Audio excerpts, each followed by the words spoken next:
नमस्कार माझ्या सर्वांना, मी शिवानी. गावाकडच्या स्वादमध्ये आपलं खूप खूप मनापासून स्वागत आहे.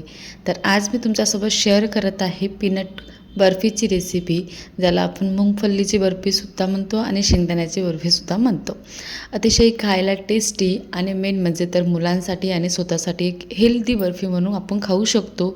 स्वस्तात मस्त खायचं असेल आणि मुलांना आपल्याला वजन वाढायचं असेल मुलांचं, तर ही बर्फी तुम्ही त्यांना देऊ शकता. काजू कतलीपेक्षा ही आपल्याला स्वस्तात आणि पटकन बनणारी ही रेसिपी आहे. तर चला सुरू करूया आजची रेसिपी. त्यासाठी काय करायचं आहे, 2 कप शेंगदाणे घ्यायचे आहे आणि अगदी लो फ्लेमवर, लो टू मीडियम फ्लेमवर आपल्याला याला भाजून घ्यायचं आहे. भाजताना गॅसची फ्लेम ही बिलकुल हाय नाही करायची.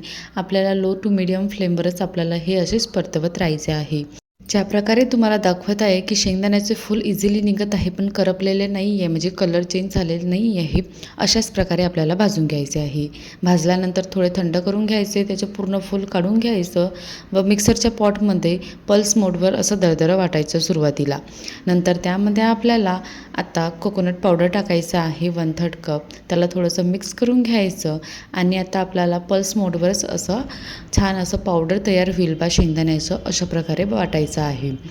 पल्स मोडवर वाटल्यामुळे काय होते की छान असं पावडर तयार होते. बघू शकता अशा प्रकारे आपल्याला पावडर तयार करायचं आहे. कंटिन्यू तुम्ही याला वाटत राहाल, म्हणजे मिक्सर चालू ठेवाल तर थोडंसं तेल सुटू शकते शेंगदाण्यांना किंवा गळे पडल्यासारखे होऊ शकते. तर याची काळजी घ्यायची आणि अशा प्रकारे पावडर होईल बा असं आपल्याला वाटून घ्यायचं आहे, म्हणजे बारीक करून घ्यायचं आहे. आत्ता नंतर आपल्याला कढाईमध्ये पाक करायचा आहे. पाक करण्यासाठी 1 कप मी साखर टाकली आहे, त्यामध्ये अर्धा कप पाणी टाकायचं आहे. साखर विरघळली की थोडं गॅसची फ्लेम ही मीडियम करायची आणि पाक आपल्याला एकतारी करायचा आहे. हलकासा चिपचिपा झालेला आहे, फक्त आता हलकासा एकतार येईल बा, जो तार येऊन तुटेल असा आपल्याला पाक तयार करायचा आहे. कारण की नंतर ज्यावेळेस आपण मिश्रण टाकून त्याच्यामध्ये शेंगदाण्याचं पावडर टाकून तर आणखी शिजण्याच्या वेळेस एकतार येऊन जाईल पक्क्यामध्ये. तर आता बघू शकता हलकासा एकतार येत आहे आणि तुटत आहे. तर अशाच प्रकारे आपल्याला पाक तयार करायचा आहे आणि गॅस फ्लेम बंद करून घ्यायची आहे. आणि गॅस बंद केल्यानंतर आपल्याला जे बनवलेलं शेंगदाण्याचं पावडर आहे त्यामध्ये टाकायचं आहे. सोबतच यामध्ये आणखी टेस्टी वाटण्यासाठी यामध्ये मी 1/3 कप मिल्क पावडर टाकलेला आहे. त्यालासुद्धा आपल्याला यामध्ये सगळं मिक्स करून घ्यायचं आहे. सुरुवातीलाच गॅस बंद असताना हे सगळं साहित्य मिक्स करून घ्यायचं आणि नंतर गॅस चालू करायची. गॅस चालू केल्यानंतर पण गॅसची फ्लेम ही लोच ठेवायची आहे, हाय किंवा मीडियम ठेवायची नाही आहे.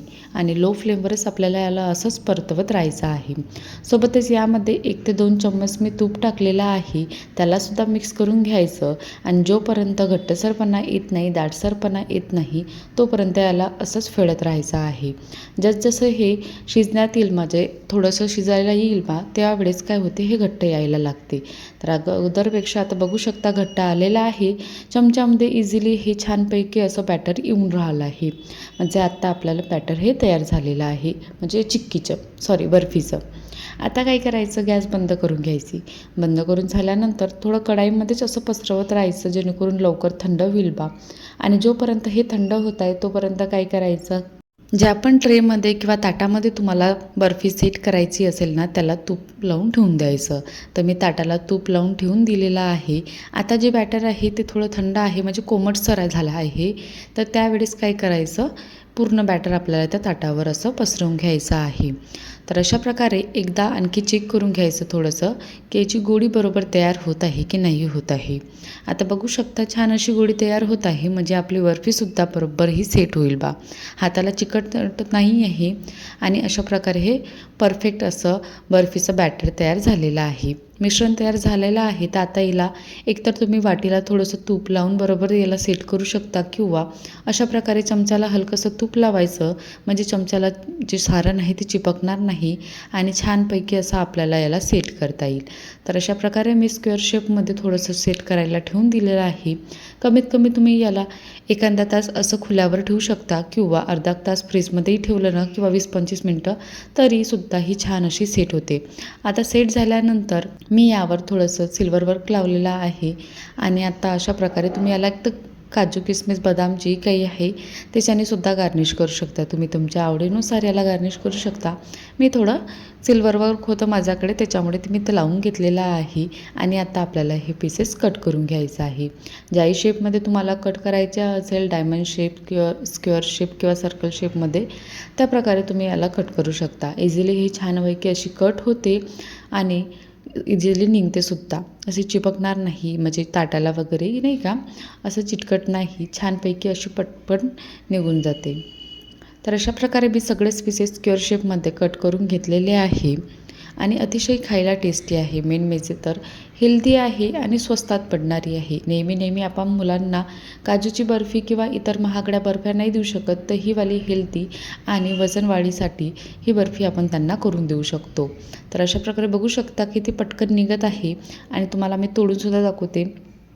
किती छानपैकी अशी ही मऊसूत झालेली आहे. तोंडात ठेवता बरोबर विरघळेल अशी ही बर्फी आहे.